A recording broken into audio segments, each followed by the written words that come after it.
But there is a way to capture all the tiny details about how a person moves and use that information to make an animated character move. It's called motion capture, and the only place in Europe for a motion capture studio dedicated to games is here in Sheffield, at the headquarters of computer games company Gremlin. One of their latest projects is a PC game called Normality, Inc. It's a massive 3D adventure set in a drab, dull future. The background graphics have already been created. Oh, and the fat guys are marking the positions where proper animated characters will be added later. You play a weird and exciting out-of-work furniture tester. Yes, really. And your task in the game is to brighten up everybody's day by being, well, weird and exciting. And talking of weird and exciting, the next step is to use the motion capture system to animate the characters that you meet in the game. And I'm going to be one of them. The technology in this room cost around £250,000. It uses 6 video cameras to track the movements of the reflective spheres. They use red light because it helps to avoid false reflections. What this capture is, basically, you start off seated. Yeah? Right, yeah. Kind of stand up slowly with power. There's a tape recorder over here. Slap. Slink a bit more. Ade, the producer, is explaining to me where the various objects are in the scene, and to help my performance, he's put some blocks in the right positions.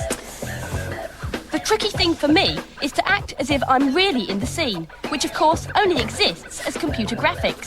Sorry, you shouldn't have said that. Give it a good slap. Okay, are you ready? Let's record. Now that I'm clear about the action, they're ready to capture my performance. The 6 cameras record my movements from different angles, and the computer ends up with a complete record of my fabulous acting. The next step is to clean up the captured information. As I moved around, some of the spheres got hidden behind my body. So here, for example, this, what, is that my ankle? That's right, yeah. What I have to do is to re-identify it as an ankle, and also I have to re-identify that one as a toe, because it's lost track of that one as well. And so here's the clean version of my action, being used to make the stick figure move on the screen.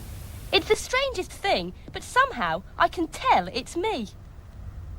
Once the motion is recorded, you can view it from any angle, and you can use the same data to move any graphic character. Ah, now that's my bit done. But the programmers at Gremlin have discovered some really strange effects while experimenting with the system. This is that same male character from Normality, Inc. Although it's a male character, the motion was captured from a female model pretending to flounce down a catwalk.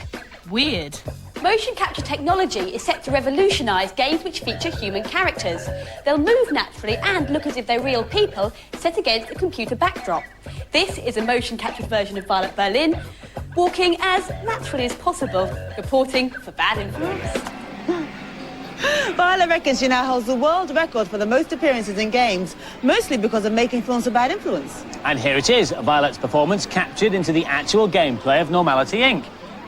Here she comes. It's brilliant, but it really is obviously Violet, isn't it? Yeah. Normality, Inc. is due out for release early next year. And now for some more of this week's games releases reviewed by our expert panel.